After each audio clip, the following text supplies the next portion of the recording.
you guys, all and everybody that I've met here.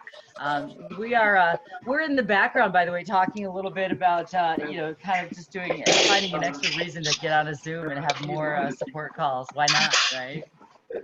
Yep. More Zooms for me. More Zooms for you. The more Zooms, the better.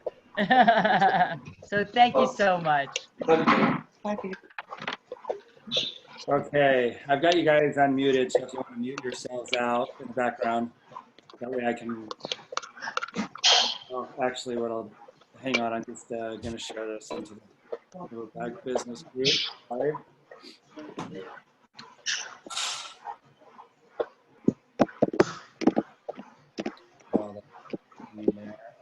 This is for 2020. It's for perfect vision. 2020. It's also International Weed Day. What's that? It's International Weed Day. It's 420. Everybody's like, ooh, did she say weed? Hemp seed into my shake. Yeah, nice. Hemp seed, nice. Let's see, okay, Monday morning.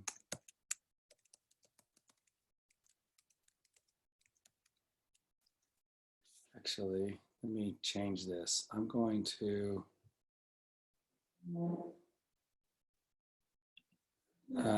re-share that into just the Forever Pack group, not the business.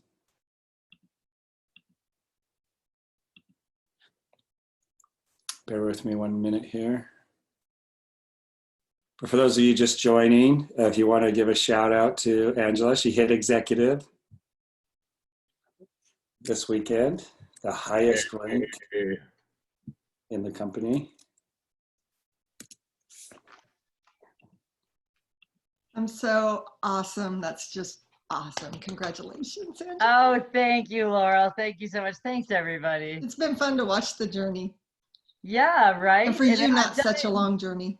Oh gosh, yeah, and that's amazing too, because you still have the enthusiasm. That's what's awesome. As people that have been in this game for a while, we're all still showing up. We all got smiles on our faces, So, well, I'm new, but I mean, you guys inspire me because I don't know. I've never really believed in anything as much as I believe in this.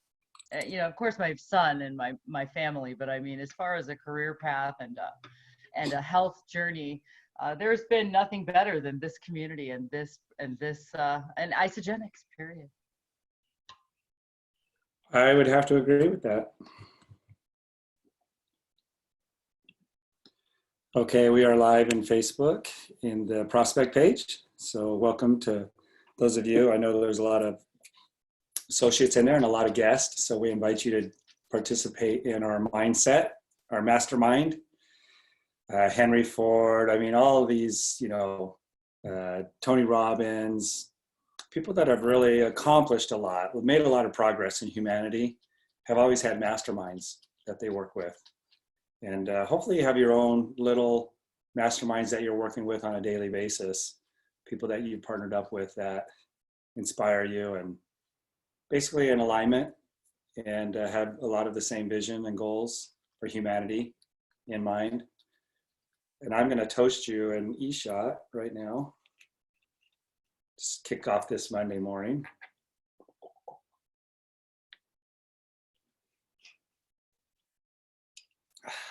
I just finished my dairy-free chocolate shake with greens in it.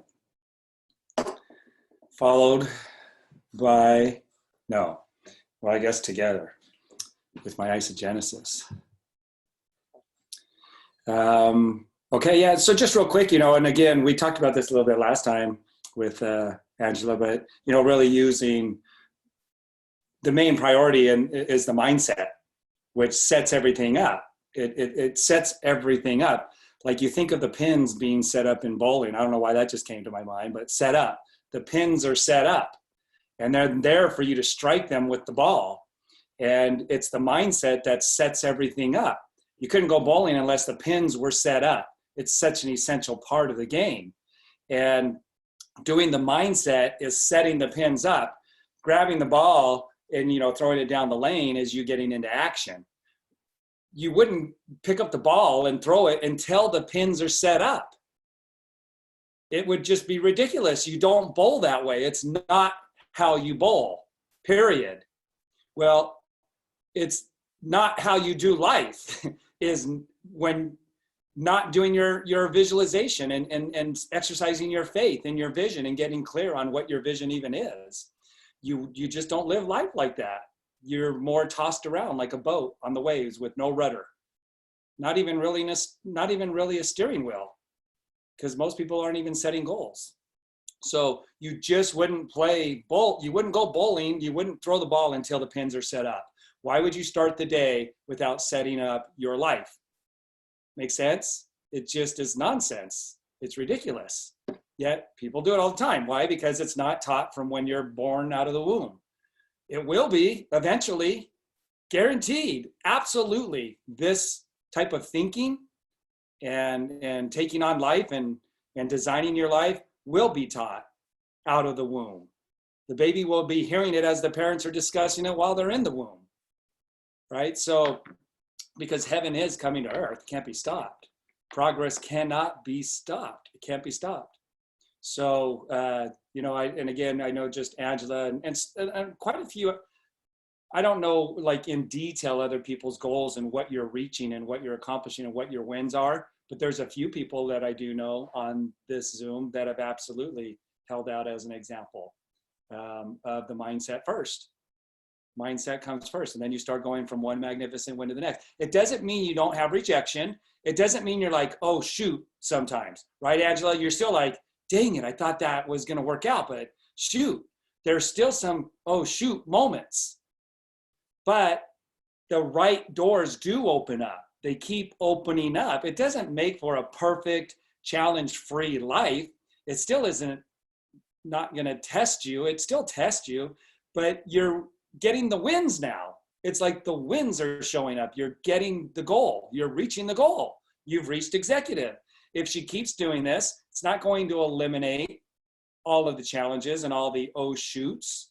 Dang it, I wish that would have been different, Those are still going to happen. But what happens is the right doors do open up. The right people get into alignment with you to reach that goal, that you're exercising your mental discipline and those principles behind thinking. So as we're going through this, one of the thoughts as I fell asleep, I'm surprised I remembered it this morning. As I started falling asleep, I thought I need to remember just to remind people, we're not talking about physical actions. The things that you should be learning here is the thinking behavior. And I've said this a lot. Thinking is a behavior. In fact, it's the most important behavior that there is. And a lot of people should be put in time out because of the way they're thinking, because of their behavior. They should be put in the corner for a moment to think about it, because they're not behaving properly, not becoming. So thinking's a behavior. The things we're learning here shouldn't be teaching you about the comp plan and how to teach the comp plan. It should be teaching you how to think and how to control your thought processes and string thoughts together in a very strategic, scientific way. This is what this Zoom is all about. It has nothing, I'm going to go a little bit overboard. It has nothing to do with your physical behavior. It has nothing to do with you explaining the comp plan, nothing to do with you how to say something to somebody when they're when you're calling them on the phone. It has everything to do with your thinking behavior and stringing processes along before they happen. Calling forth things through stringing thoughts and feelings together in a very specific way. That's what this is about. As a spiritual being, that's all you're capable of, is thinking. I guess that's probably why Socrates said, I think, therefore I am. Is he the one who said that? Socrates, I think, therefore I am. I am that I am. It all goes into stringing thoughts. That's how important thoughts are. The most powerful, most potent form known to man. Bob Proctor said, when he was learning, back in his early days, he said, we know that thought travels at the rate faster than light, about 30, I think he said about 30,000 miles an hour. And then as we've come to understand quantum physics more, and we've proven things like entanglement and how scientists have proven that with on a very small molecular level, he says, no, thoughts are instantaneously everywhere. They don't travel. That's entanglement. They're everywhere. So I remember when I was a youngster, remembering, I read a quote somewhere, I'll just paraphrase it kind of, that when a thought leaves you, it doesn't just leave you. It continues to travel on and goes on and makes its imprint in the universe. So I guess it doesn't really travel, it just creates a domino effect. So how can we turn the tide of things? Through the way we think about things. That's how you turn the tide of things. You don't go on and out and give notice to the bad things. In the movie The Secret, it said, I would never call out a war on drugs because you're giving more focus and energy to the problems that drugs create. What you want to do is you want to go out and teach health and wellness. And now you're going to cause that, where your energy goes, that thing grows. So when you fight something, when you resist something, it persists. That's why the law of non-resistance is so important, LNR. What you resist persists. You're calling energy to it by recognizing it and agreeing with it. I'm agreeing with, I don't have enough money in the bank to pay my late bills that keep coming. You're resisting it and when you resist it, you resist it in the most subtle of ways. That's where the thinking behavior and the chain of thoughts and feelings come in, right? If you're allowing to your thoughts and feelings to be wrapped around, I have overdue bills and I don't have enough money in the bank, you're framing up a sequence of thoughts and feelings, and that's calling forth. So LNR says, no, that doesn't exist.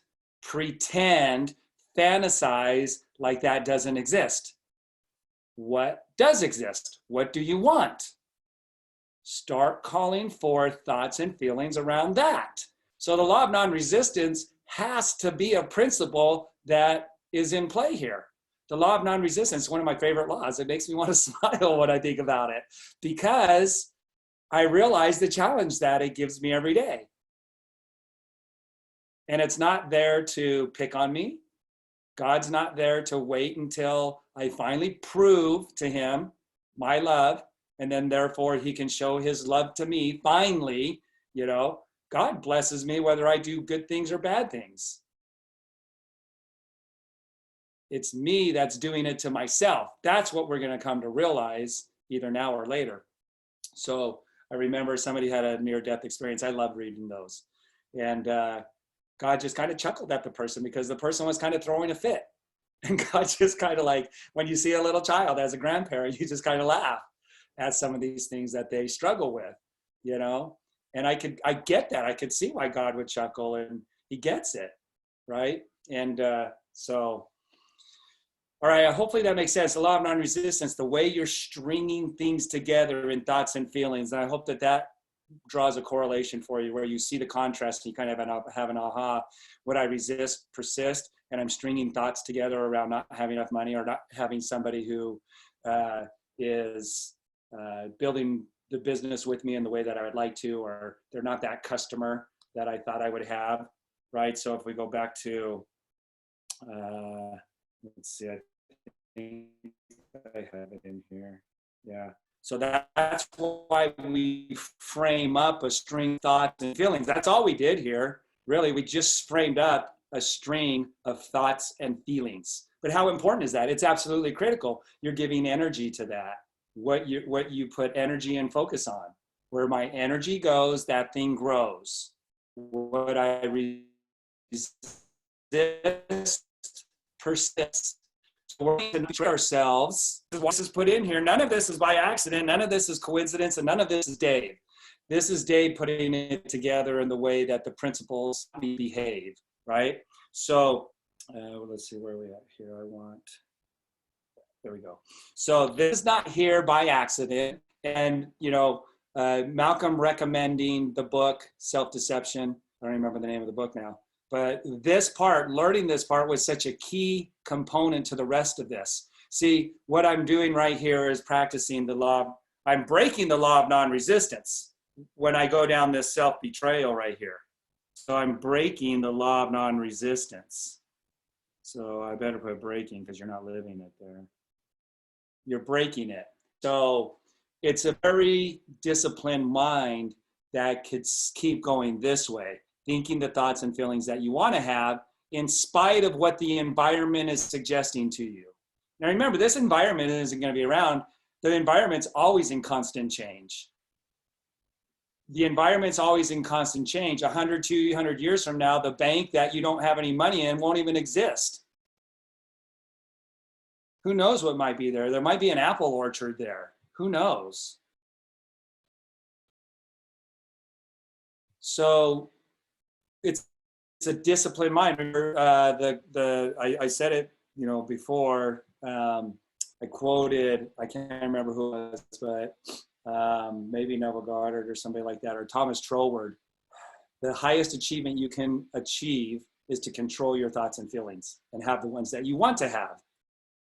Well, I think it's Charles Handel or maybe Neville or Wallace Wallace, who've never even read it already. The most difficult thing you're going to undertake to do is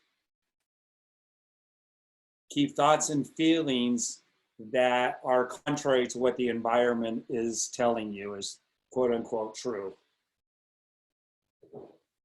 Okay, to have the thoughts you want to have in spite of what the environment's telling you. So let's just take the environment, let's break that down a bit. You're on the phone with somebody and you're sharing the message and they say, I can't believe that you're my friend and you're trying to sell me something.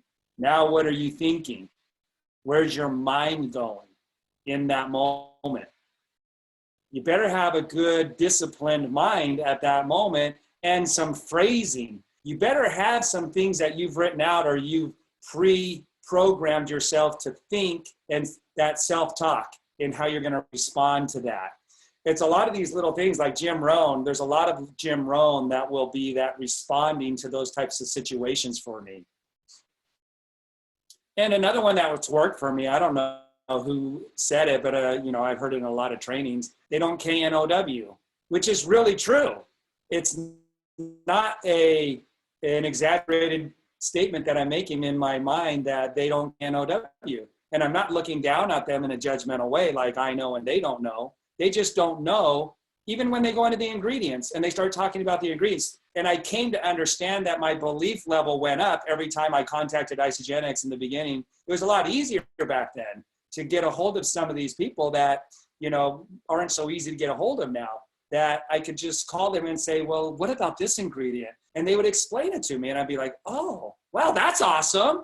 It was like even better than I could have imagined. And I had a hope that it would be a good explanation. And I did that about probably 10 to 12 times with people that I was sharing with, and they would call something out. They would make a statement in an ignorant way, but it felt like they knew what they were talking about. So I'd go and check in with Isagenix. I'd call David Despain, I'd call different people. And they would explain to me, I'd say, wow, that's awesome. I'm going to go back and tell that person, they'll love that. And a lot of times they didn't love it. They didn't want to hear the truth. Sometimes they did. But what happened to my belief level is it got stronger and stronger. It got to a 10. So now when I say they don't KNOW, it's like water off a duck's back. They don't get it. That's okay. I will try and teach them in this moment if they're open to it, because I don't need to call anybody anymore. I've got most of it reserved in my memory bank, and I could call it forth from my memory to them. If they're not open to it, that's all right. And it's not their time. They're not ready. Some will, some won't, some will waiting. Some will, some won't, somebody's waiting. Some waiting, actually. Some will, some won't, someone's praying. Okay, keep doing what you need to do. Keep your mind at home. Keep, grabbing the bowling lane, because God's setting it up. His universe, cause and effect, is setting it up because I'm doing my part. It's very empowering. You don't feel victimized. You realize that you are in control, and you also realize when you're letting yourself down. Realize, you know what? I'm making a conscious decision right now to just not harmony. But at least it's a decision where I'm taking 100% responsibility. That's another thing too that we would say a lot. We haven't said it much lately, but it's when you can get that that you take 100% responsibility for what's showing up in your life. 100% personal responsibility. And that comes from knowing the rules and believing them. Just like there's a book that's out there, I'll use my faith, you can use it and apply it to your faith and how you exercise your faith in God. It said, some people who go on with guilt, but they call themselves Christians, they believe in Christ, but they don't believe Christ when he said, I can make you clean, because they go on with their guilt. They continue to carry that guilt. They believe in him, they just don't believe him because they're not letting go of that guilt that he says, I'll take away from you. Right? So if you say you understand the principles, but you still don't take 100% responsibility, you believe in the principles, you just don't understand them. Right? That's why in all thy getting, get understanding. Things start to make sense, and there is nobody else that's to blame in a world of cause and effect, and I am the cause. At least I can be. If I'm not thinking and I'm not willing to do the work and the discipline, then I guess I kind of am at the mercy of, my environment and the latest news and fads and what people think about me and the economy. All right. Anybody want to add anything to any of that? Any ahas? Is any of that resonating for people and giving you a little bit more to understand about the thinking behavior, and that really your responsibility is to string together thoughts and feelings coherently? That's why we go through each one of these. And as you learn how to do this, it doesn't necessarily mean you'll do it in other areas of your life. It just means you now know the process. Some people have done this in other areas of their life, either unknowingly or knowingly, but they not quite ready to do it in their Isogenics business, and vice versa. But you can take these same principles and string anything together. And if you want to be a great artist, if you want to be a great musician, if you want to be a great doctor, if you want to be a great politician, if you want to be a great school teacher, if you want to be, it doesn't matter. All you'd have to do is just figure out, where's the value that I add? What do I get in return? What is it that I want in the first box? What is it that I'm wanting? How am I going to get that? What value am I going to give in order to receive? And then how is that going to be a collaboration? This is really more specifically set up for an Isogenics business, but you can still relate customers and business partners in one way or another, a collaboration and a dance with other people. And there's always going to be somebody who's going to receive benefits and somebody who's going to help contribute and support you in what you're receiving. And then what's the highest, grandest version that you can hold for yourself? And then once you think you've got that, take it even higher. And then let's create other, amazing people through that process. If it was a great teacher, you have great students that go on to do great things with their lives, right? So this is, again, you can string this out in any area of your life, but again, it all goes back to print and then with those every morning, experience, feel it, take ownership of it, have an expectation that it's already yours, in spite of what's going on in the environment, right? Anything? Share anything? Ask anything? You're kind of breaking up for some of us.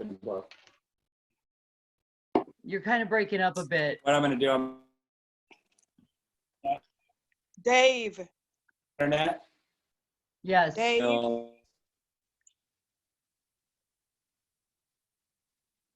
Can you hear me? This is Rose. Hi, Rose. I can hear Hi, you. from New Jersey. I'm back now. Yeah. I did get an aha moment when you said that regarding the thinking process. And what I gather from that is that your brain is like a tree, and you have to discipline it. And with the discipline, how you carry out that process, you have to have come up with effective and efficient process to continue to water your brain so it can continue to stand on good ground. So I really gather an awesome aha from what you said regarding the thinking process. Yeah, that's once you start to see this, like another thing that somebody used was a traffic signal. And anytime I knew I was breaking the law of non-resistance, we didn't call it that back then, just it was the stinking thinking, the things that were not in alignment with the things that I wanted. Once I started thinking those things, I'd say red light. In my mind, I'd say red light, stop. And so when you get into the habit of doing that, checking in with what you're thinking at any given moment, you start to realize, wow, there is something to this thinking, and I can see how my thinking, if that's the way it works, has not been in alignment with what it takes to accomplish my goals and to have those divine connections, the right people to show up, the right circumstances. You can see how there's a disconnect between the way you're thinking when you play the red light, green light game. And I'd also say delete, delete. We'd say that. Some of you remember that. I know JoJo was around, a few other people. We would say delete, delete, what we were just thinking. Red light, delete, delete. And I just played that little game because it made me more consciously aware of what I was thinking in that moment. And so when you start to do that, and then you start thinking the way that we should be, that fantasy way, making the fantasy a reality in our mind, you start to see the contrast and the difference in how what's been going on inside me that I wasn't so consciously aware of. And then once I really got a handle on that and I could really see it, then I heard Earl Nightingale's The Strangest Secret, and he said 95% of people would rather die than think. It just helped me to see that. I could see how people don't really think. They're not really thinking in an intelligent way that serves them and that empowers them to attract to them the things that they're wanting. And so you start to see this, and then you start to wonder, how is it other people don't see it? When it becomes really clear to you through that process, you're like, how do they not see what they're talking about is totally negating what they want? And some people don't even know what they want, but you can still see how the bad talk, the bad, stem from their bad thinking and how that's resonating within them and it's sending out a signal. You just become more aware of it. You start to see something that other people aren't seeing. That's why they call it awake. You're awake. You're not third eye blind. You're awake. Okay. And everything starting to line up from there. Yeah. And it's a fun game. I like the delete. I like the red light, green light, red light, stop right now, Dave. Stop, the red light. No, I said stop. You're going to get a ticket. You're going through the red light, and really exercising that mental muscle to change the thought. You don't want to say stop thinking that. You want to start thinking the things you scripted out, because if you say stop thinking that, what are you going to think? You're going to think more about that. So you got to have a way to redirect your attention, right? Have you ever done that with a child? You just redirect their attention. Or with Dave, I'd like to say something. This is Cindy. Hey. This is brilliant. I think we want to just to kind of hold for a minute on this incremental. This is so ingenious. So I've taught goals, ideal life vision, different types of visions and goals, and we go all the way to platinum, and we go all the way, and we don't have the stuff inside of the sandwich, right? We don't have the incremental. And as I've been applying the incremental, this is so brilliant, because that's the way we create, executive and even just consultant, is simply by making sure our clients, our customers, have an incredible experience. So they feel and see our heart. We lead them, not like we have to spend all that much time, but we lead them to information about the product and what it can do for them. And the more they have that information, then the more powerful and strong they feel like they can share. So we have systems, the drip system that Isagenix has created, or different, coming into the Facebook groups and letting them come in and learn more about the Forever Pack. But that incremental learning has shifted a lot of results for my life. And I want to just thank you for that. So that incremental, so we're not thinking, oh my gosh, I've got to go all the way to platinum. No, you know, not today, but keep it out there. But in between that is enrolling people, it's talking to people, enrolling people, make sure they have a good experience, give them the tools on how to share, how to enroll people on the back end. So this incremental learning, it is just beautiful. It has a sense of, you know, I was reading something today that we need order, you know, it's all over in the scriptures with that. And the order is just one step and then the next. Yeah, I like that. Thanks, Cindy. It's really good. It makes me think of this. So here we are, we're looking into the future, right? So there's the future. And what happens is we have this vortex from the past. So as we start thinking about the future, it's kind of like we're making a U-turn in life and we want to go in a different direction. It's not really a U-turn, but let's just say for this explanation, a different direction. So as we do that, all of this stuff is still in momentum. So lack, wrong people. When I say wrong people, like people who are not divine connections, they're not the perfect customer. They're not the perfect business partner. They're not interested, uninterested. Okay, so we have all of that from our past. So as this stuff is still in momentum coming forward, we built momentum, and here we are, we're gonna come right back through it.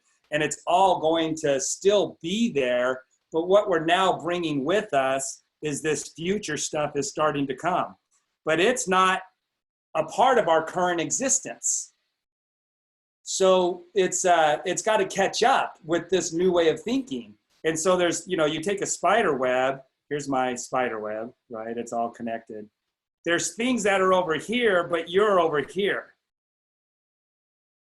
And all of that vortex stuff is all surrounded around you right here. It's all happening. Now there will be some little wins that happen right here from you doing this. Some things show up almost immediate. But you still have immediate wins with a bunch of crap that's still there. And you still, just because you decide to start thinking a certain way doesn't mean you've gotten rid of all the subconscious stuff that you think habitually without even thinking about it. You're still carrying some subconscious stuff with you that you haven't even recognized and even had an option to change the way you think about that yet. It's ingrained in you and you haven't identified it yet, those weeds, right? So as we're doing the refining, it's more of a refining process. This stuff will start to catch up with you. It'll start to come in, but the only way it'll ever get there is if you keep doing this. If you keep going down and you're exercising the law of non-resistance. Otherwise, it just never shows up. And most people give up too soon before this starts to show up in their life in the physical world. It's already on its way to you. It's just there's a gestation period. And Bob Proctor says that's something we don't know. We don't know how long the gestation period is for certain goals. We know for a carrot, it's 90 to 120 days. When you plant the seed, you can eat it. But when it comes to goal setting with a human being, we don't know the exact day. He said, maybe someday we will. God knows, because he's omnipotent. But with our finite minds, we don't really know. We don't even see this. So you have to remain vigilant. You have to remain. That's where your faith is challenged. There's no blessing until after the trial of your faith. Not that God says, oh, okay, you proved your point. You proved that you're going to stick to it no matter what. And now I'll wave the wand and you can have it. No, that's not how it works. It's the gestation period that's going to test your faith. And it's also all this crap that's still showing up in your life that's going to test your faith. Because the oh shoot moments are still going to show up. So your faith is going to be tested all over the place. But when you have a true conviction of the principles, none of this matters. Because you have a conviction and a knowledge of the principles. Very empowering. All right, so going back to the book, let's go where we left off. Let's just see how it fits into what we were talking about. So original substance wants to live all that is possible in you. None of it has to do whether or not you're a good boy or a good girl. It has to do with whether or not you're living the principle. All blessings have a principle. All blessings have a principle attached to them. Principle of health has the principles of health attached to them. You could be a terrible person ethically and still have amazing health if you're living the principles of health. You could be the most nice person, but not be living the principle of abundance. And so therefore you're always in want and lack and need. Okay, it has nothing to do with whether or not you deserve it. It has to do with you putting yourself in alignment with the principle. In fact, Bob Proctor quotes a saying that says, whenever we receive any blessing, it's by obedience to the principle upon which it's predicated. Whenever we receive any blessing. Will Smith's grandmother said, if there's a challenge you're having, just find somebody who's overcome that challenge and listen to what they say, and then do what they say to do. So he's saying the same thing. Her grandma's saying the same thing that Bob Proctor's quoting. Any blessing that you receive in your life is by obedience. So the commandments are not about restricting you, they're about giving you a blessing. All right, so, and wants you to have all that you can or will use for the living of the most abundant life. If you fix upon your consciousness the fact that the desire you feel for the possession of riches is one with the desire of omnipotence for more complete expression, your faith becomes invincible. So what that means is if you feel like the decisions that you're making as an individual are in alignment with the highest good. Now, some people could call that God. They could call it, principle-based, ethics, morals, values. But if you feel like you're in alignment, with the highest good, then that's going to be so much more power for you. It's going to just create a momentum of power for you because you feel like you're doing the right thing. So that's why I say, like, I totally know this is my destiny. I totally know I'm in harmony with God.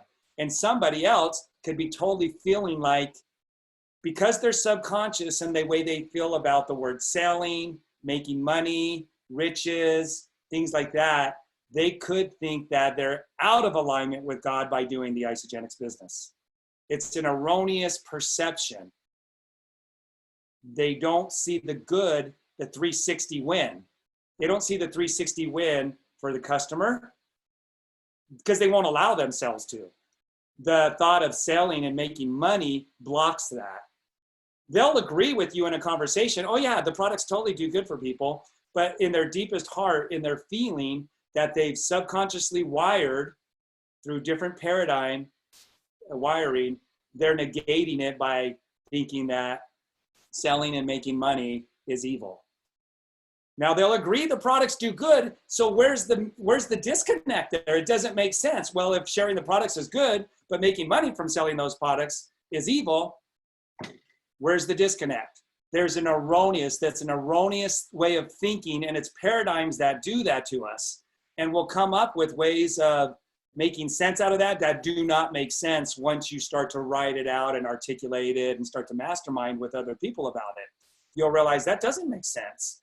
I'm thinking wrong. And even though they recognize that they're thinking wrong, doesn't change the way they feel about it until they re-script it, they reevaluate it, write a new blueprint, and then ingrain that new blueprint through affirmations of connecting with that new blueprint every morning.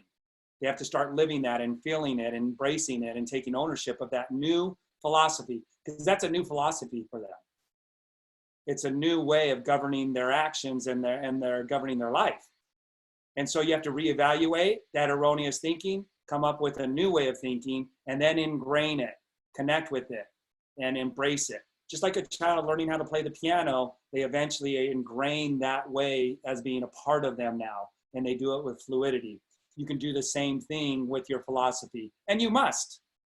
You must. Nobody's learned it all right, perfectly, truthfully, to the highest level from the womb to where they are now. In fact, most people have learned mostly wrong.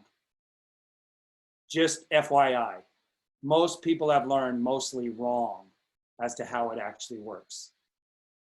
So that means we have work to do. What a great opportunity. What a blessing for us, right? So we want our faith to become invincible by feeling like we're in harmony. So if you don't feel that of becoming a millionaire in isogenics, making $19,000 a week is divine, then you need to reevaluate that. If you don't feel like making $19,000 a week in isogenics is divine, then you need to figure out where the programming is, reevaluate it, come up with the new programming, and then input that programming. Unfortunately, it's not like a computer where you can just delete the old programming and put in the new and it's done. It's gonna take time, energy, and effort. It's gonna take a test of your willpower. Do you really want it? Just like that song says, do you really want it? Is that singer, that Mexican singer? Hey, can I say something? Yeah. I couldn't agree more. And what comes from my heart is when you've got important people, religious leaders, mentors that you grew up with, and you realize that their view of wealth caused you to think of wealth in a negative way. That is such a tough process, but I think the journey's worth it to reprogram, just like what you're saying. Does that make sense to you? Yeah. Yeah, and the reprogramming is the work. That's where the work comes in. Discovering that is not the work. The work is reprogramming yourself and giving yourself permission. And that's where, to me, in my faith, where Christ comes in. I could erase all of that from the past, and immediately write a new story. I hold the pencil, and I hold the eraser, but Christ is the eraser for me, right? And I believe him. So it totally gives me permission to succeed because I can erase the past, because it makes sense to me how that past is erased through his life and what he accomplished, principally based. So it actually empowers me on a principle level to erase the past, write a new story, a whole new chapter, and finish that story like every great movie, right? So it's, yeah, but that's where the work comes in. That really is the work. And we always get what we really, really want. It's Ricky, what's his name? Ricky something, Ricky Martin. Do you really want it? I used to play that song a lot. Do you really want it? I used to play that song as I work out. Also the one that I played from Tom Petty this morning, that's a workout song for me. Put me up at the gates of hell, I'm not backing down. And the gates of hell are getting up every morning. What am I going to do with the time once I wake up? That's the gates of hell. Am I going to back down, or am I going to let my light shine? Am I going to be like the guy on Lord of the Rings, Gandalf? You shall not pass, right? That kind of determination. We always get what we want, but if you don't understand the gestation period, you'll think that it's not working. Okay, so we read this about the little boy right at the piano last time. Did we read that? I put a note right here that we ended right there, but once I saw a little boy sitting at a piano and vainly trying to bring harmony out of the keys. Remember what the little boy is going to go through right here, and that's you connecting with your vision. Now, first of all, you've got to get the vision put together in a specific, detailed way. But now you have the vision, you have the blueprint, you are this little boy sitting at the piano. And I saw that he was grieved and provoked in his inability to play real music. I asked him the cause of his vexation, and he answered, I can feel the music in me, but I can't make my hands go right. The music in him was the urge of original substance, containing all the possibilities of all life. All that there is of music was seeking expression through the child. So that child will not play that music in the way that it's trying to express through him until he does the practice. And you got to practice every day to be able to do that. I'm learning the piano. I skip some days. I'm learning the guitar, and I skip some days. And I know that that doesn't serve me. When it came to the mindset, I didn't skip any days. It was so important in that beginning. God, and it still is to this day, God, the one, but it's always the hardest in the beginning. When the space shuttle takes off, when an airplane takes off, the most fuel is expended in the takeoff. That's where the hardest work is going to be. So that tells me, Dave, you're going to be challenged in the beginning here. Don't give up. God, the one substance, is trying to live and do. See, this whole thing about God being omnipotent and everywhere, I really get it on this substance level. Not that God is the substance. I believe God is in one place just like you and me, but he's omnipotent. He's tapped in. He's awake on the highest level. And he's one with the universe. He would never do any harm, only progress. He's so tied in that he's one with the substance, but he's still an individual, can only be in one place at one time. But I get it. I understand God on a higher level and how he knows me and I know him. The more you understand these principles, the more you'll know God. The more you know God, the more you'll know yourself. It's trying to live and do and enjoy things through humanity. He is saying, I want hands to build wonderful structures, to play divine harmonies, to paint glorious pictures. I want feet to run my errands, eyes to see my beauties, tongues to tell mighty truths, and to sing marvelous songs. Some people mistaken that for God has a mission that he wants me to do. No, he has not got a specific design for your life unless you were a prophet who was foreordained to come down and do a specific mission, yet you still have free agency and the will to choose. Most people's lives, it's up to you what you're going to do with it. That was the biggest thing. And in the movie The Secret, this was a big aha for me. The guy was sitting there and it was so cool because with new technology, they had that screen behind them, the green screen. Well, behind this guy was a big chalkboard and it was in the clouds.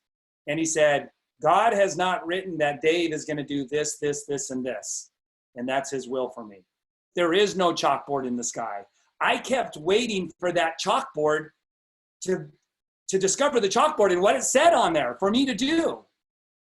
I kept, like, that was my excuse. And it was getting old and it was getting disappointing and discouraging. It wasn't until I realized that I had the chalk and I get to write on the chalkboard what I'm going to do, not what God's going to write on there for me to do. That was a very big aha for me. It was a very freeing moment. And it was the moment that I decided what I was going to do. And I always loved PE. PE was my favorite class, physical education. Recess in elementary was my favorite class. Working out at home with weights, being physically fit and exercising, that was my favorite things to do. And so when isogenics came along, it wasn't that God said, here's what you're going to do, Dave. No, it fell in line with my passions that I had. And remember, I wrote that dream book that attracted isogenics to my life. I wrote this though, look, going to that dream workshop was not an accident. God will always light the pathway before you. The pathway on how to step into your greatness and how to find it, God's always going to put somebody, a book, a song, a workshop that you go to, a Zoom you get on. He's always going to light the pathway before you. He's very involved with our lives. God wants the best for us. He's not going to do it for you, and he's not going to pick up the chalk because you're not, because you can't decide. He will not pick up the chalk and tell you what you need to make of your life. It ain't going to happen. Never. Don't wait for it to happen. I'm telling you that right now. It ain't going to happen. You get to pick up the chalk and decide what you're going to write. Now, what is it? Are you going to write beautiful music? Are you going to paint beautiful pictures? What is it you're going to do?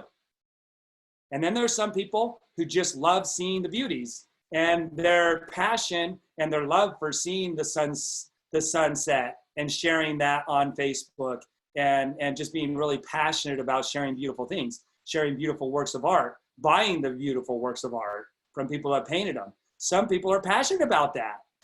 We need eyes to see the beauties and appreciate them and to buy the artwork.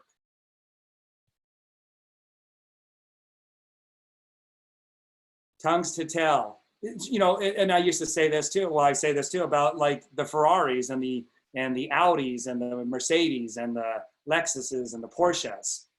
Why would God give somebody the ability to make those beautiful things, those amazing instruments, and then not be able to support their living by selling those? So would it be wrong for somebody to splurge on buying those amazing vehicles that somebody was blessed to have the craftsmanship to make. No, it wouldn't be wrong for somebody to buy the Ferrari. Now, if you went into complete debt, you know, and you were half starved and your family couldn't be clothed, then maybe you're a little bit out of balance there. But somebody's going to have the abundance to buy those beautiful things, those amazing houses, those mansions that are being built with the finest craftsmanship and the finest material. Yeah, of course there's going to be abundance to buy those. God bless those people to be able to make those things. As long as it's a 360 win and they're not being ripped off. As long as the law of compensation is there, there will always be somebody to buy them. And that's divine. All that there is of possibility is seeking expression through men. God wants those who can play music to have pianos and every other instrument, and the finest pianos. And those people that really want it, if they could understand the law of compensation, they could make beautiful music that would become gold, platinum, and they would, you know, become millionaires making that music. But some people have the amazing pianos, but they live in shacks because they don't totally understand the law of abundance. But as long as they're happy, that's fine. Just like Earl Nightingale says, hey, if the guy at the gas station attendant, if that's what he loves to do and he looks forward to doing it every day, that's a success. Being a gas station attendant because he loves it and he's passionate about it.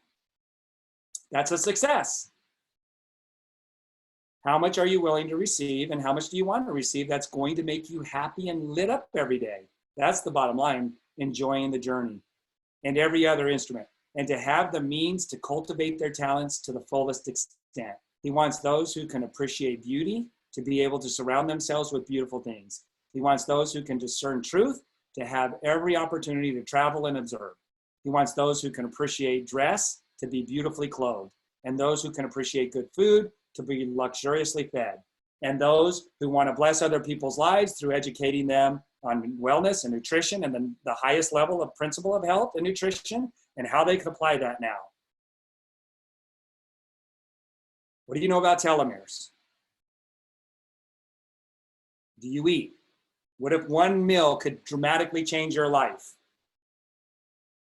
He wants all these things because it is himself that enjoys and appreciates them. It is God who wants to play and sing and enjoy beauty. How many people know what it's like to live through your kids and live through other athletes? How many people have lived their life through Michael Jordan? With motocross, I've lived my life through Roxon, Dungy, you know, some of these guys that are incredible, Webb. I get to live and experience that motocross through those guys. God does the same thing through us. And he continues to progress through that. Not through learning more. There's nothing more for him to learn. Nothing more for him to gain in knowledge.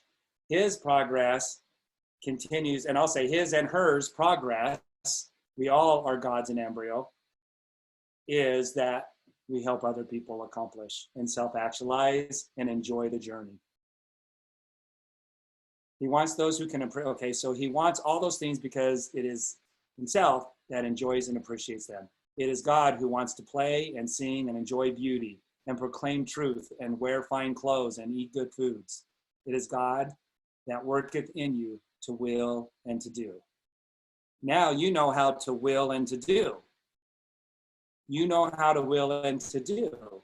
It's a great opportunity for you to start to master that, to really excel, to reach excellence in your ability to will and to do. It's the greatest thing that you could do. It's the most worthy of your time, energy, and effort is for you to perfect that now.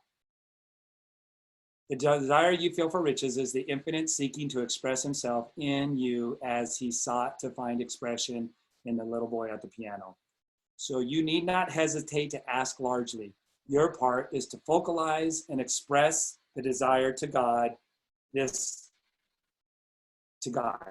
is a difficult point with most people. They retain something of the old idea that poverty and self-sacrifice are pleasing to God. They look upon poverty as part of the plan, a necessity of nature. They have the idea that God has finished his work and made all he can make, and that the majority of men must stay poor because there is not enough to go around.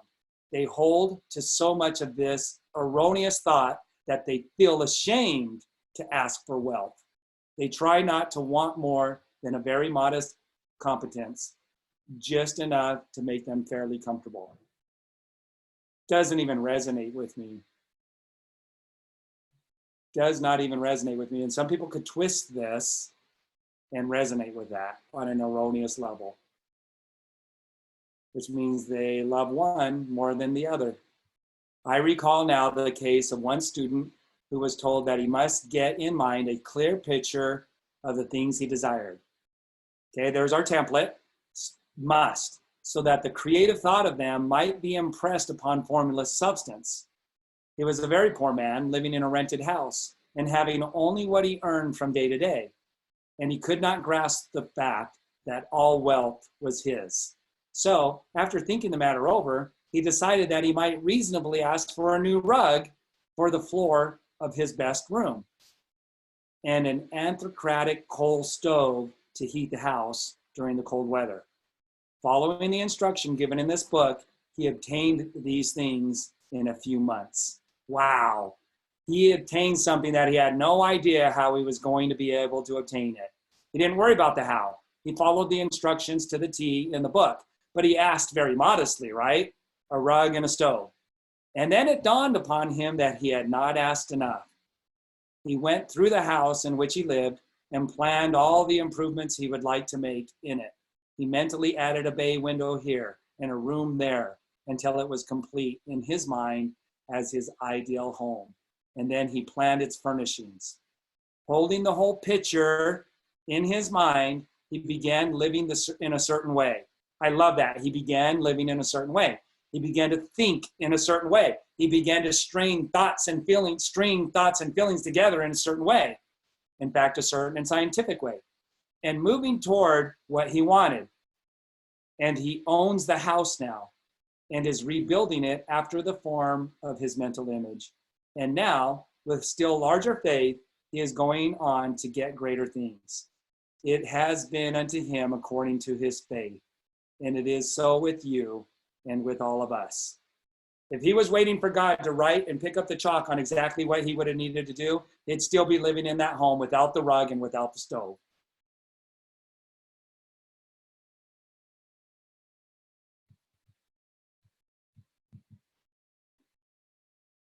Okay, there we go. There's the chapter. I can't wait to get into this chapter. It's chapter of gratitude.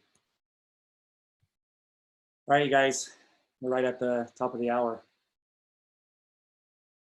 You pick up the chalk. Have you even picked up the chalk yet? Have you done your template? Have you created a clear picture of what you want? Then have you had the willpower to connect with it, take ownership, get excited every morning? That's standing up at the gates of hell every morning. You're placed, boom. God puts you right there in front of the gates of hell every morning. Are you backing down? Or have you got your template and connecting with it? I know that Angela, we all know that Angela is connected with it. Otherwise, she wouldn't have reached executive. That was premeditated. You ever hear about premeditated murder? It's because they think about it. They connect with it. They see it. They play it out in their mind. We have the law of attraction all around us. We have phrases and words that we use. Birds of a feather flock together. Premeditated murder. What does that mean? They thought about it so intently and so clearly, they played it out in their mind. It was a fantasy they played out in their mind over and over. It was just not a very self-serving fantasy. They might have thought it was, but it did not have the law of compensation. It was taking away from other people.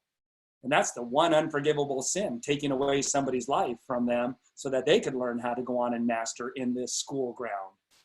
That's why suicide is looked on as so like, anybody that survived the San Francisco bridge, jumping off of it, they said on the way down what a huge mistake they realized it was, because all the pain and all the challenges they were going through were on purpose. It was part of the deal. And on their way down, they realized that they made a huge mistake, that all these challenges were not what they thought they were. So what are you premeditating? You got to do it every morning and all day long, not just in the morning, not just in your hour of power. It has to become something. If you're going to retrain your story, if you're going to rewrite your story, it's got to be all day long. All right. Good stuff this morning. Now that's all thinking. That's all about your thinking processes. It has nothing to do with you picking up your phone, making your list. It's all prior to that. It's all pre to you doing any physical exercises. Everything we talked about today has it. So you got to really think about that. How does that apply? I feel like you get that. Like you should be getting what I'm saying about it's all pre-physical stuff.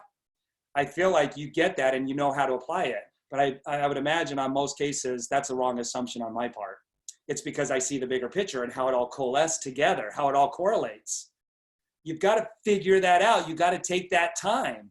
What are you going to do when you get off of here? You've got to figure out how does that work together?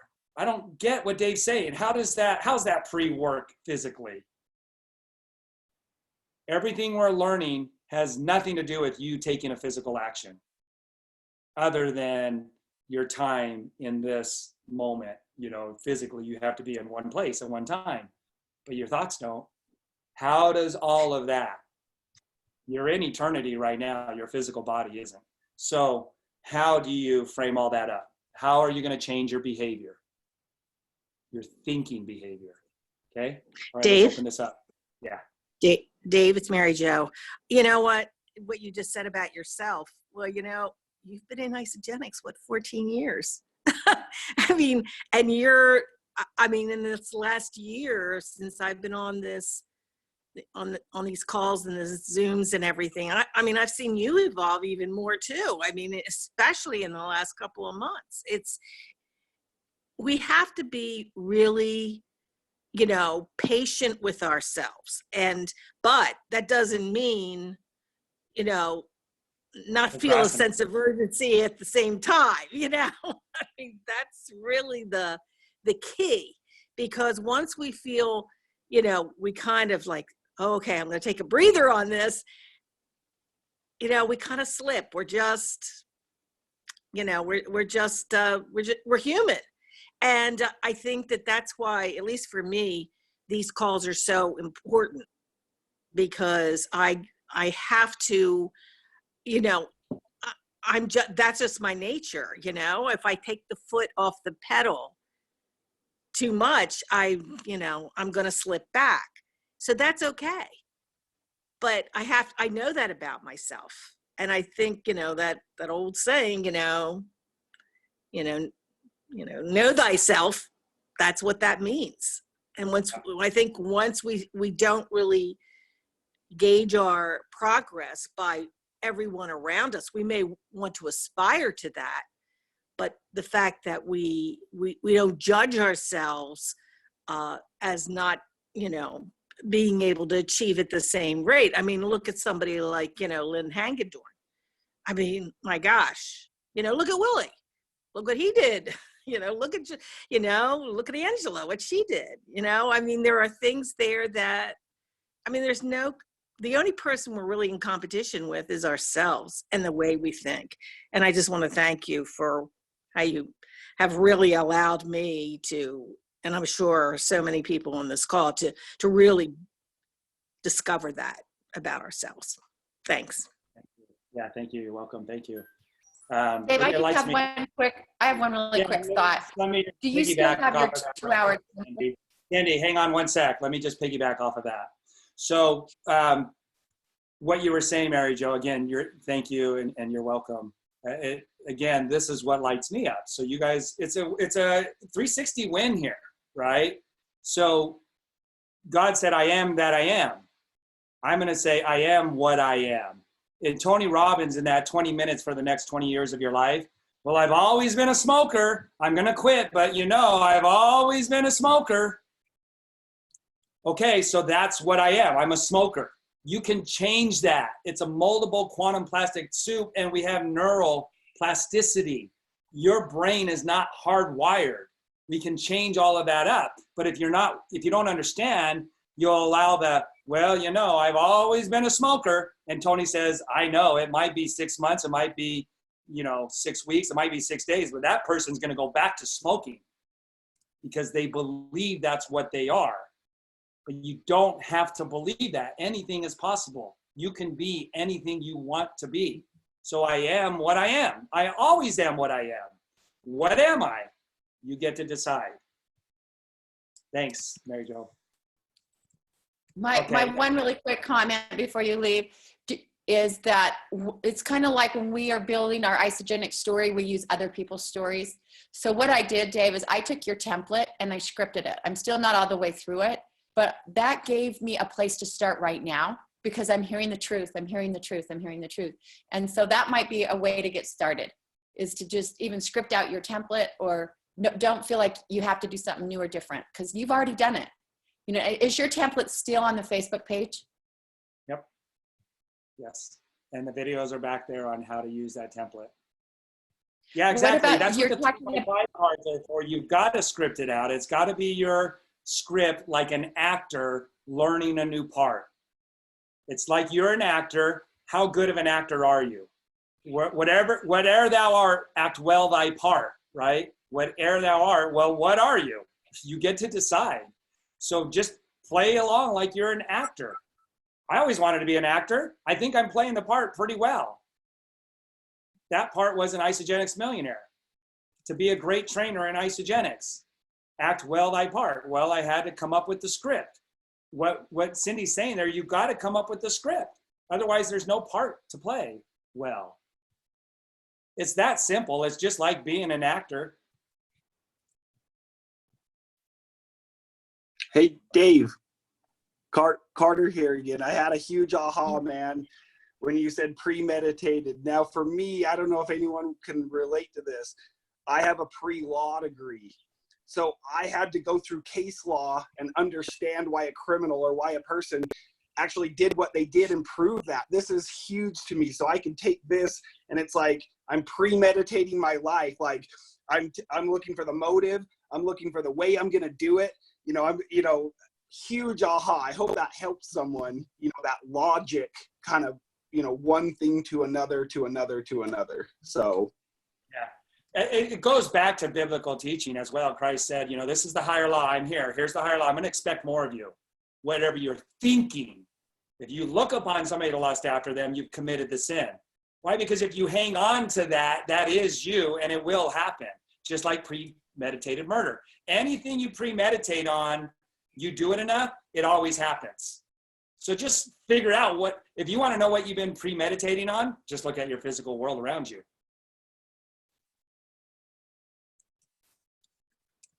All right, good stuff. Anybody else? Melissa, go ahead. Okay, so just really quickly, I've been kind of thinking I should share this, is getting Pacific. And I'm like with President Carter, just the bad teaching and just thinking I shouldn't want anything. So I'm still just kind of, what is my desire? What is my wants? Working on my cards. And so when my dad died, my brother got the family clocks. And I thought, well, why didn't I get a family clock? I really wanted a grandfather clock. And I was thinking about a grandfather clock, and a little friend of mine gave me this little grandfather clock. It's an antique Avon bottle. It has Roman numerals on it, just like I want, but it's only 12 inches tall. And it's really not a clock, right? And I was like, Lily, oh my gosh, you have no idea how profound that is that you gave me that clock. And Dave was laughing because he saw it before. And so then I went to my grandmother at my aunt's house, and she goes, I have to move, so you can have my clock if you want it. So behind me, you can see this huge, gorgeous grandfather clock. So that has been such a life, simple, fast, what is it you want, get specific. I'm still working on that part because I was really told not to want and not to dream, not to get bigger. Yeah. So that's just a real again, the gestation period can be very short sometimes. And Carter, now that you've made that connection, now the work comes. The discovery is not the work. The work is in getting your life in alignment with, the principles. Framing it up, right? Yeah, framing it up and then connecting with it and taking ownership of it, and doing that on a consistent daily basis. So, you know, if you do that, we'll see it. We'll start to celebrate your wins if you do that with Isogenics. Dealing with the perpetrator in your head. Yes. I mean, honestly, we all grow up with programming that does not serve us, okay? And when you realize the journey that Dave took doing Wallace Waddles and the deception phase that involved, that's what takes people out of the business.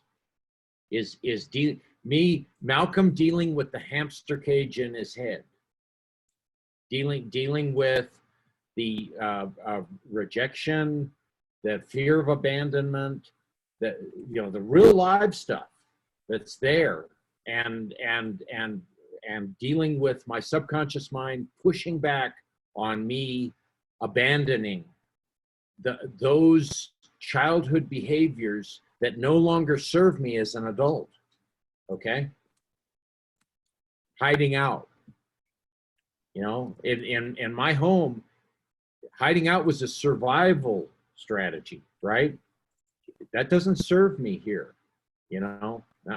Let Malcolm shine, you know? Come on, this is what I'm going to do.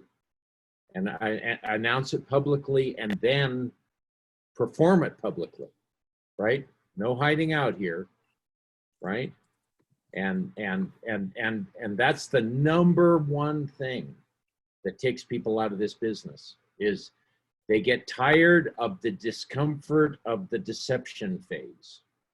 I've watched Dave in the deception phase when we'd be at the when we finish or we'd be a few days into our tour, you know, and we do the meeting at Roseville, and then we're driving over Donner Summit, right? And it's snowing, and it's intense, you know. I mean, there were times when we had to drive on the back roads around the highway, the California Highway Patrol or the Caltrans barriers, stopping people from going over Donner Summit so we could get home, you know. And I'd see Dave in the deception phase. He'd be tired, you know. We've driven all the way from Fresno. We've done a meeting at Roseville, and his butt's dragging, right? I can see that, you know. I'm tired, you know, but and it's that deception phase that takes you out of the game, right? And that's what takes people out of this business. They get tired of being uncomfortable. I've been doing this so long, and doesn't seem to. Man, I'm at 3 cycles. What? I've been working at this, and I'm uncomfortable, and I'm at 3 cycles. What's going on here? You know, and if those people aren't on that personal development journey either, they stay stuck at 3 cycles, don't they? They don't Right. if they don't go on the personal development journey, start doing the new affirmations. Yeah. They stay stuck at 3 cycles. Or I watch people. There's a you call it a glass ceiling at $250,000 a year. $250,000 a year. You call any manager with Edward Jones, New York Life. People stop when they're making $250,000 a year. They do. I've seen it. You know, they're on a roll. You know, everything's going great. There's so much more, but they're comfortable. You know, and they start telling themselves, "Oh, I've worked so hard," and you know, and I'm gonna stop. You know, and well, why stop? You know, I mean, come on. You know, life is about growing. As Wallace Waddles says, that the growth, the desire to grow, is programmed into the acorn that turns into the oak tree. Okay, that's natural science. You're wired to grow, okay? And when you camp out and stop, oh, I'll go back to my job, or you know, I'll be happy with this. You know, I mean, okay, you know, God's not going to insert himself and say, no, you can't do that. No, One thing, your choice. one thing I'll just, I'll do a one-on-one coaching with Angela here, if she's open to it. You've got to set your next, what's my next, what's the next magnificent win? And Isogenics lines it up with 10 cycles and then 20 and then 40. You've got to keep looking at those cycles, the next one, what's the next one up? What's the next rank up? And then start to script that as though you've accomplished it already. And that's how you keep moving forward. You can't just say, well, I've reached executive, I made it, now my business is going to grow on its own. No, you've got to script that out and make that picture and then step into that picture. So for me, it was always the cycles, the next rank in cycles. And Isogenics, that's why they laid it out. 10 cycles is 1 star, 20 cycles is 2 star. Maybe next Saturday, that's what we need to go through is the money doors. So people could really see that and be able to tap into that vision of reaching those ranks and what that means. But if we're not clear and asking for that, and we're just thinking something's going to happen because we reach executive, it will start to unwind. You've got to keep pushing yourself for more and reaching that next magnificent win. What's next? What's next? What's next? And the cycles, to me, is always what's next, because that's the passive residual income, and other people doing work and creating that ripple effect is through the cycles. We'll just finish up with one more here. Diane, you have your hand up. Go ahead. You're not unmuted. Where am I? There Okay. she is. I want to go back to where you said patience, not procrastinate. And you wrote that down visually for us to look at. And I was thinking about patience. It is an active process because there's expectation. And procrastination is a form of inertia because you had excuses and things like that, but it's an ineffective waiting because there's no purposeful intent. And there's purposeful intent in patience. And procrastination is inertia, it's empty. Yeah, I like that a lot. There's action with patience. Action is still taking place. It's with procrastination, there is no action. So there can't be any reaction. Yeah. That's The Waiting Place from Dr. Seuss. If you haven't read that book, read that book and find, see what's happening for people that are in the waiting place.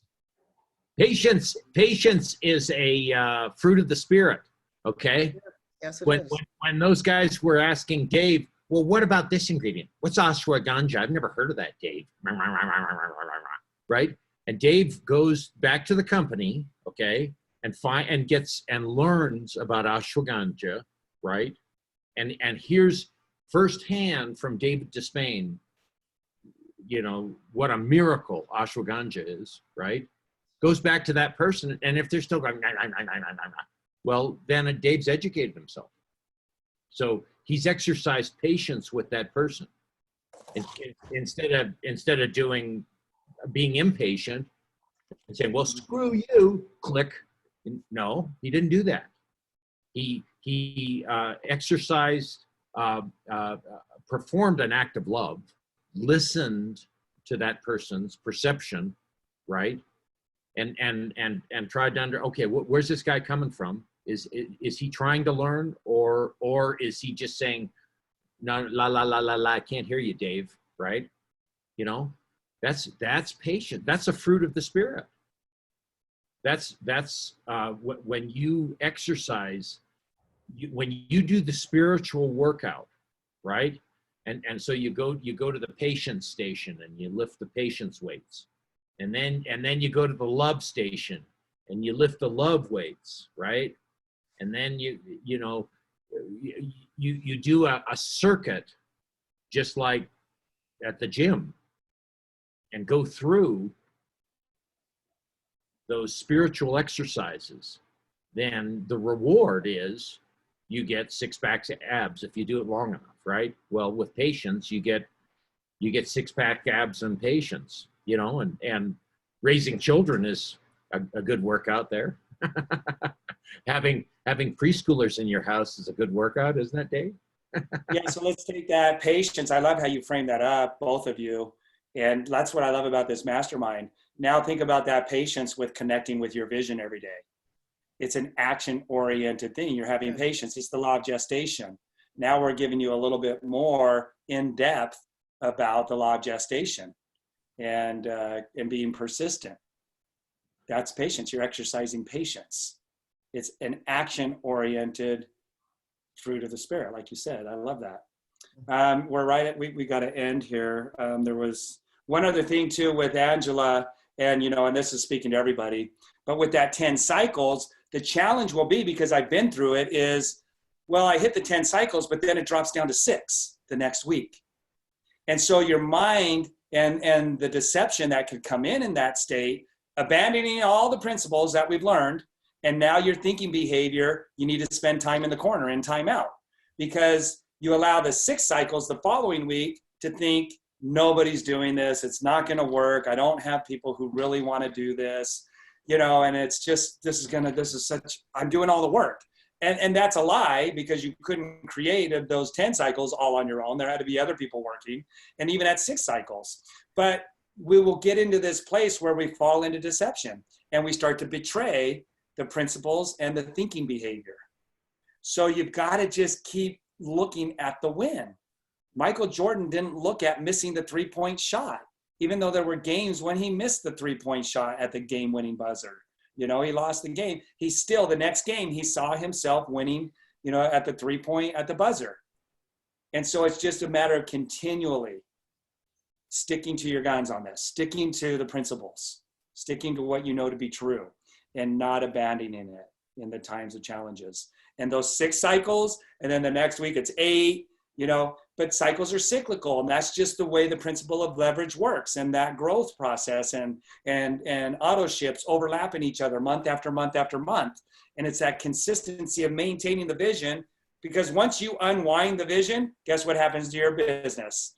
It will go backwards on you, and it will unwind, because as on the inside, so on the outside. So some of the phrases that I would use, and I still use to this day, if I'm not thinking correctly, I'm not in harmony, I'm self-betraying, Dave, there's a thinking stuff, and it mirror reflects what you're thinking right now. So if you want that to come around in 2 days, 2 weeks, 6 weeks, then go ahead and keep thinking that, because there's a thinking stuff, and it always mirror reflects what's going on the inside. You can't escape it. You can't say, oh, time out for a minute. I just want to think this way for a little bit and nobody notice. It doesn't work that way. There's a thinking stuff that's 24/7. And it's going to mirror reflect what you're thinking right now. That's one of the phrases that I use still to this day. There's a thinking stuff, Dave, and it's going to mirror reflect what you're thinking right now. It may not happen immediately, but it's coming if you keep thinking that way. So shape up or ship out. Okay. All right, you guys, awesome call today, and appreciate each one of you showing up and for your shares. The grandfather clock, that's a good one. I love that one, Melissa. All right, you guys, thanks so much. Thanks, everybody. Thanks, Dave. Thanks, everyone. Thanks, Dave. Congratulations, Angela. Congratulations, Angela. Congratulations, Angela. Thank you, guys. Thank you. Let's rock and roll. Congratulations, Angela. Bye, everybody. Guys, have a good day. Great job, Angela. Congratulations. Thanks to everybody. Good day, everybody. Rock and roll.